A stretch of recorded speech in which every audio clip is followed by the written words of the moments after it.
तो दोस्तों स्वागत है आप सभी का आपके अपने चैनल टारगेट स्टडी 100 पर। तो दोस्तों आज मैं भैया जब रस चैप्टर ये पढ़ाने वाला था हिंदी ग्रामर में, तो मैंने क्या देखा कि भैया इतना बेकार ये चैप्टर इतना ज़्यादा कठिन है। तो भैया जब मैं इसको सोच रहा था पढ़ाने की तो मुझे बड़ा ही गुस्सा आ रहा था कि क्या इसमें करूँ। तो भैया जब मैंने इसको पढ़ा तो बड़ा ही मुझे इसमें आश्चर्य हुआ कि हाँ ये चीज़ें हैं, ठीक है। और उसके बाद जब मैंने इसको पूरा अच्छे से पढ़ लिया ना, तब मुझे यार बड़ा मज़ा आया, इसमें बड़ी खुशी हुई कि यार इसमें तो कुछ था ही नहीं चैप्टर में।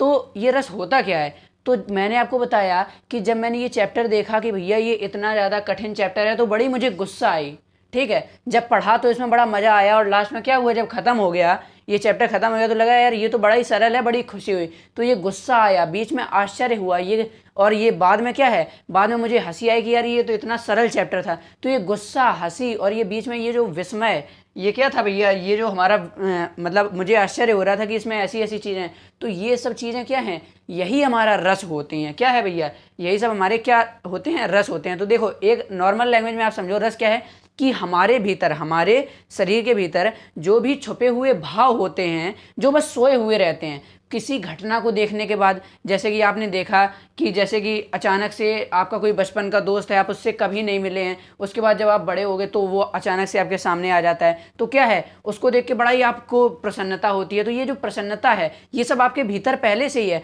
बस जैसे ही आपने उसको देखा तो ये प्रसन्नता आपकी बाहर आने लगी। तो यही सब क्या होता है, यही रस होता है जो कि हमारे शरीर के भीतर पहले से ही मौजूद है। लेकिन जब हम किसी को देखते हैं या कुछ भी ऐसी चीज़ देखते हैं तो वही रस हमारे शरीर से निकलकर मतलब हमारे हृदय के भावों को प्रकट करते हैं। तो ये सब क्या है, रस है। तो जो हमारा हिंदी है तो उसमें जो हमारे काव्य खंड जो है, तो जो हमारी कविताएं होती हैं उनमें क्या है, रस का विशेषता पूरा प्रयोग किया जाता है, क्योंकि वो एक लयबद्ध होती हैं। जो कविता हैं वो एक लय से गाई जाती हैं, उनमें क्या होता है, रसों का प्रयोग किया जाता है। रस, अब देखो इस शब्द से ही समझ में आ रहा है ये रस क्या है भाई।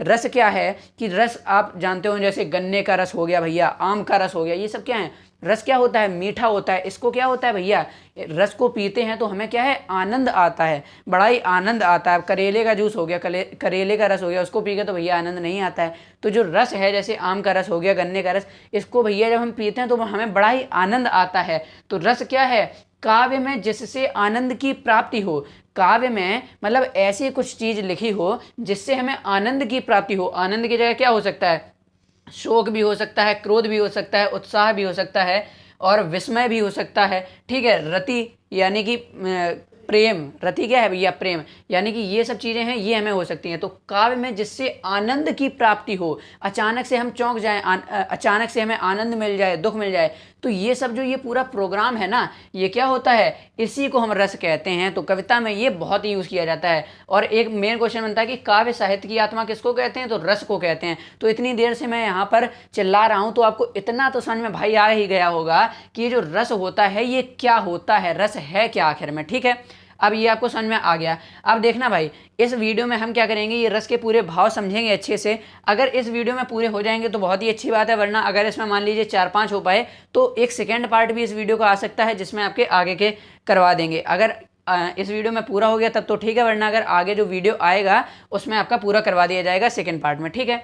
तो अब इसके बाद क्या दिया है कि जो रस है भैया 9 प्रकार का होता है। रस आप समझ गए, रस के प्रकार समझो। जो रस है वो 9 प्रकार का होता है। कौन सा, श्रृंगार रस, हास्य रस, करुण रस, रौद्र रस, वीर रस, भयानक, विभत्स, अद्भुत, शांति। ये क्या है, ये 9 प्रकार के रस होते हैं। और बाद में भैया हमारे 2 और क्या हैं, और 2 प्रकार इसमें जोड़ दिए गए हैं, एक वात्सल्य, एक भक्ति। ये जो वात्सल्य और भक्ति है ना, ये श्रृंगार के टाइप में है, बस थोड़ा सा इसमें अलग है, ठीक है। ये भी हम समझेंगे। अब देखो भैया श्रृंगार रस, श्रृंगार रस क्या है, ये देखो इसका एक होता है स्थायी भाव। अब जैसे कि श्रृंगार रस जो होता है, सबसे पहले श्रृंगार रस को समझो। ये ऊपर आपने लिखा होगा ये स्थायी भाव, विभाव, संचारी भाव, अनुभव, अनुभाव, ये सब क्या है ये भी हम बाद में समझेंगे, ठीक है। तो ये देखो श्रृंगार रस, जो श्रृंगार रस होता है वो 2 प्रकार का होता है। क्या भैया, श्रृंगार रस 2 प्रकार का होता है। एक होता है संयोग श्रृंगार, एक होता है वियोग श्रृंगार। तो देखिए भैया जो संयोग श्रृंगार होता है उसमें क्या होता है, संयोग, संयोग से समझ में आता है, संयोग मतलब कि मिलना। तो जब ये क्या है, ये जो श्रृंगार रस है, श्रृंगार से समझ में आ रहा है, सजना सवरना, मतलब जब कविता को ऐसे सजा दिया जाता है तो उसमें क्या होता है, श्रृंगार रस होता है। जैसे कि इसमें क्या होता है, एक होती है प्रेमी, एक होता है प्रेमिका। दो चीज़ें तो पता होंगी ना, गर्लफ्रेंड बॉयफ्रेंड, प्रेमी प्रेमिका। तो ये क्या होता है, इसमें इसी का ज़्यादा रोल होता है। तो ये श्रृंगार रस में क्या होता है कि ये जो प्रेमी प्रेमिका के जो हृदयस्थ भाव होते हैं ना, उनको बस निकाल के छाप दिया जाता है। ये क्या होता है, श्रृंगार रस होता है। जैसे कि कृष्ण और राधा के ऊपर कई सारी पंक्तियां बनी हैं, तो इसमें क्या है, प्रेमी और प्रेमिका के ऊपर, नायक नायिका, इन सब के ऊपर है ना, तो इसमें क्या होता है, श्रृंगार रस होता है। अब जैसे कि श्रृंगार रस में दो टाइप मैंने बताया, क्या, एक संयोग एक वियोग। संयोग मतलब कि जब प्रेमी और प्रेमिका मिलते हैं तो वो क्या हो जाता है, वो संयोग मतलब कि मिलना। और जब बिछड़ते हैं, क्या है भैया, दूर जा रहे हैं, बिछड़ते हैं, तो क्या है, वियोग का भाव हो रहा है, वियोग यानी कि बिछड़ना। तो ये दोनों ही श्रृंगार रस के टाइप होते हैं। अब जैसे कि एक इसका उदाहरण देखते हैं, आपको स्क्रीन पर दिख रहा होगा। संयोग का क्या है भैया कि लता ओट तब सखिन लखाए, श्यामल गौर क्या लिखा है भैया, किशोर सुहाए, देख रूप लोचन ललचाने, हर से जनु निज निज निधि पहचाने। तो ये क्या है, ये संयोग श्रृंगार रस का उदाहरण है, ठीक है, संयोग श्रृंगार रस का।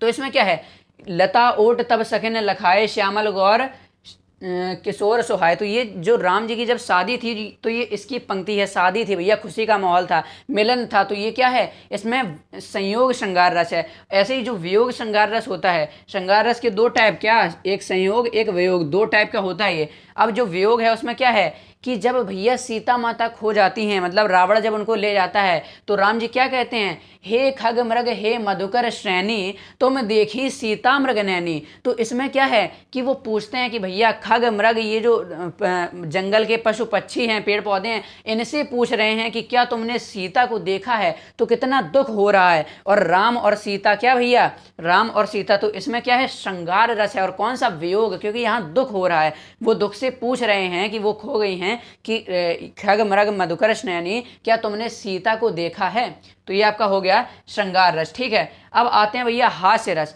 हास्य रस में क्या है, मतलब कि हंसी आ जाए जिसमें आपको, जैसे कि आप कोई मूवी देखते हैं, चुटकुला सुनते हैं, ठीक है, तो उसमें क्या आता है, उसमें जैसे चुटकुला आपने सुना, तो उसमें आपको हंसी आ गई, तो अचानक से हंसी वो पहले से ही आपके अंदर थी, लेकिन वो अचानक से बाहर आ गई, निकल के कूद के बाहर आ गई। तो यही क्या है, तो ये क्या है, हमारा हास्य रस है, ठीक है, हास्य रस है। तो भैया इसका क्या है, इसका एक एग्जाम्पल देखते हैं। कहा बंदरिया ने बंदर से, चलो नहाने चलें गंगा, बच्चों को छोड़ेंगे घर पे, होने दो हुड़दंगा। अब यार हंसी आ रही है इसको सुन के ही कि बंदर ने बंदरिया से कहा कि गंगा नहाने चलें हैं, और बच्चों को घर पे छोड़ दें, आराम से मारें कूटें लड़ें भिड़ें मर जाएं। तो इसके लिए क्या है, इसमें क्या है कि भैया एक हंसी छुपी है, जब आप इसको पढ़ेंगे ना तो आपको हंसी आएगी। तो ये क्या है, ये हमारा हास्य रस है, ठीक है। ये स्थायी भाव लिखे हैं। स्थायी भाव क्या मतलब है कि ये जो रस है इनसे कौन सा भाव निकलता है, तो ये आपको साथ में याद करते जाना है। एग्जाम में ऐसे ही पूछा जाता है, श्रृंगार रस का स्थायी भाव क्या है, तो रति, रति यानी कि होता है भैया प्रेम, रति यानी कि प्रेम, आपको क्या है, रति ही लिखना है स्थायी भाव में। ऐसे ही हास्य में क्या है, हास्य यानी कि हंसी, ठीक है। अब देखना अगला आता है करुण रस। करुण, इसमें क्या, कैसा भाव होता है, करुण में मतलब शोक का, जैसे कोई मर गया, खत्म हो गया, खर्च हो गया, तो उसमें क्या है, लोगों को दुख होता है, शोक होता है, तो इसमें क्या होता है, इसमें ये करुण रस होता है। तो जैसे कि एग्जाम्पल देखिए आप, क्या दिया गया है, शोक विकल सब रोवहि रानी, रूपशील सब देखु बखानी, करहि विलाप अनेक प्रकारा, परिहि भूमि तल बारहि बारा। ये दिया गया है। तो ये किसका है भैया, ये रामायण का है। जब राजा दशरथ जो होते हैं वो श्री राम के वियोग में क्या है, खत्म हो जाते हैं, तब ये रानी कह रही हैं, मतलब ये रानियों के लिए लिखा गया है कि शोक विकल सब रोवहि रानी, रूपशील सब देखु बखानी, करहि विलाप अनेक प्रकार से विलाप कर रही हैं। तो क्या है, शोक हो रहा है, दशरथ जी जो खत्म हो गए हैं उनके मरने का शोक हो रहा है। तो क्या है, इसमें करुण रस है, शोक रस है, ठीक है। इसका करुण रस है, और जो इसका स्थायी भाव होता है वो शोक होता है, ठीक है। यहां तक आपने पढ़ लिया। अब देखो भैया, अब ये स्थायी भाव, विभाव, संचारी भाव और अनुभाव, ये जो चार चीजें हैं ना, इनको और समझ लो कि ये आखिर होता क्या है, ठीक। अब देखो भाई, स्थायी भाव, तो स्थायी भाव क्या है, जैसे कि आपने किसी लड़की को देख लिया जो कि बिना मेकअप किए हुए है, मतलब सो के आई, आपने देख लिया, तो क्या हुआ भैया, डर जाएंगे आप उसको देख के, मतलब एक तो चुड़ैल लगती हैं लड़कियां, ऊपर से मतलब अगर मेकअप ना किया हो तो वो लड़की क्या है, वो चुड़ैल के बराबर लगती है। तो अगर आप गलती से किसी लड़की को बिना मेकअप के देख लें तो क्या एकदम डर लग जाएगा आपको। तो इसी से समझो कि एक लड़की है विदाउट मेकअप, एक लड़की है विदाउट मेकअप, उसको आपने अगर देख लिया अपनी इन आंखों से तो क्या है, आपको भैया डर लगेगा। क्या लगेगा, डर लगेगा। तो ये जो डर है ना, डर, उस लड़की को देख के जो डर लगा है आपको, वो क्या है भैया, वो है स्थायी भाव। ठीक है, मतलब जो भाव उत्पन्न हुआ है वो क्या है, स्थायी भाव है। जो लड़कियां देख रही हैं वो बुरा ना माने, ये केवल ऐसे ही है। ठीक है, तो ये क्या होगा, स्थायी भाव होगा। तो क्या है, ये डर जो है स्थायी भाव है। अब देखो कि स्थायी ये जो भाव है ये किसको देखकर हुआ है। ये जो मतलब कि एक ये देखो, ये लड़की थी, ये देखा आपने, तो जब आपने इसको देखा तो आप डर गए। तो ये जो पूरी घटना है ना, ये चीज़, ये जो पूरी घटना है, ये जो पूरा क्रियाक्रम जो हो रहा है, कार्यक्रम, क्रियाक्रम नहीं कार्यक्रम, ठीक है। तो ये जो पूरा कार्यक्रम हो रहा है कि एक लड़की को आपने बिना मेकअप किए हुए देख लिया और आप डर गए, ठीक है। तो ये क्या है, ये जो पूरा है ये विभाव है। ये क्या है दोस्तों, ये पूरा एक विभाव है। ये जो पूरी घटना है ना, इसको ये पूरा चित्रण के माध्यम से दिखा दिया गया। तो ये क्या है, ये विभाव है। तो अब आपने यहाँ देखा कि संचारी भाव, अब ये तीसरा नंबर आता है। ये क्या था, फर्स्ट नंबर था, ये सेकंड नंबर, ये थर्ड नंबर, संचारी भाव। संचारी भाव क्या है, ठीक देखिए, संचारी भाव क्या है। तो जब आपने इस लड़की को देखा तो आपके मन में एकदम आया होगा, अरे भैया डर लग गया। वैसे ही बिना मेकअप के देख लिया तो क्या है, बिना मेकअप के तो एकदम चुड़ैल लगेगी, ठीक है। तो जब बिना मेकअप के देख लिया तो भैया डर गए एकदम।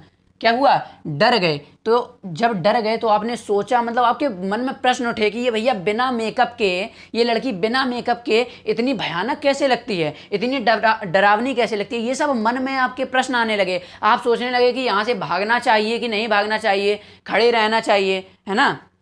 तो ये सब जो आपके मन में प्रश्न उठ रहे हैं, ध्यान से समझो, मन में जो प्रश्न उठ रहे हैं, ये सारे प्रश्न, ये सब क्या हैं, ये जो मन के भाव हैं, ये क्या हैं, संचारी भाव हैं। तो उसके बाद ये भी आता है चौथा नंबर, अनुभव। तो अनुभव क्या है, संचारी भाव जब आपने कर लिया, पूरा सोच समझ लिया कि ये इतनी भयानक कैसे है, हमें यहाँ से भागना चाहिए कि नहीं भागना चाहिए, तो आपने सोच लिया कि भैया बस हमारे पसीने छूटने लगे इसको देख के, अब हमें निकल लेना चाहिए। तो ये जो आपने सोचा ना कि अब हमें निकल लेना चाहिए, और आप निकल गए धीरे से, क्या है, आप निकल गए। तो ये जो आप निकल गए ना, आपने ये कुछ फिजिकल मूवमेंट किया ना, फिजिकल मूवमेंट किया ना, तो ये क्या है, ये होता है भैया आपका अनुभव। ये क्या होता है, अनुभव। तो दोस्तों आई होप आपको समझ में आया होगा कि ये क्या होता है, स्थायी भाव। यानी कि जो आपने लड़की को देखा, डरावनी लड़की को, तो वो क्या हुआ, जो आपके मन में भाव आया भैया डर का, वो क्या था, वो था हमारा स्थायी भाव। और ये किस कंडीशन में हुआ, आपने इसको देखा, ये जो पूरी घटना थी, ये जो मतलब कि स्थायी भाव, ये जो भाव आपके मन में उत्पन्न हुआ,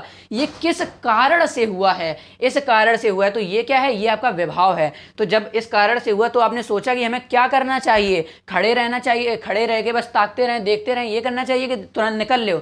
तो ये सब क्या है, जो आपने सोचा, मन में प्रश्न उठे, ये सब क्या है, संचारी भाव है। उसके बाद जब आप निकल लिए, फिजिकल मूवमेंट कुछ कर लिया ना, शारीरिक गति कर ली, निकल लिए, तो ये क्या था भैया, ये अनुभव था। तो इतनी बात आपको अच्छे से क्लियर हो गई होगी बढ़िया से एग्जाम्पल के साथ, ठीक है।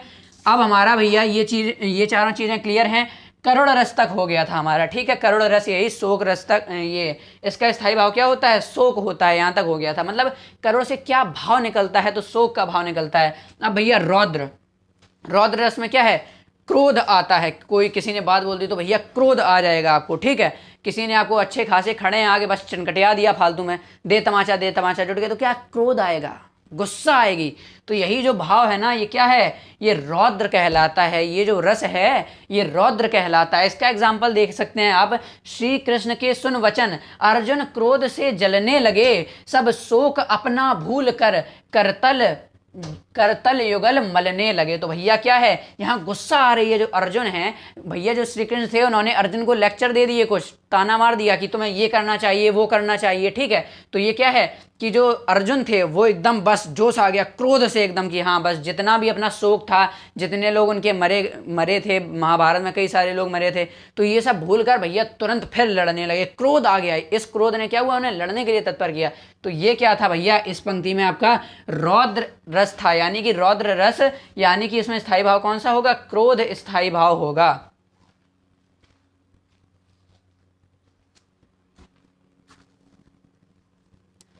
ठीक है, तो ये क्या है, इसमें क्रोध स्थायी भाव होगा। इसके बाद अगला आ जाते हैं भैया वीर रस। क्या है, वीर रस। वीर रस का स्थायी भाव क्या होगा, उत्साह।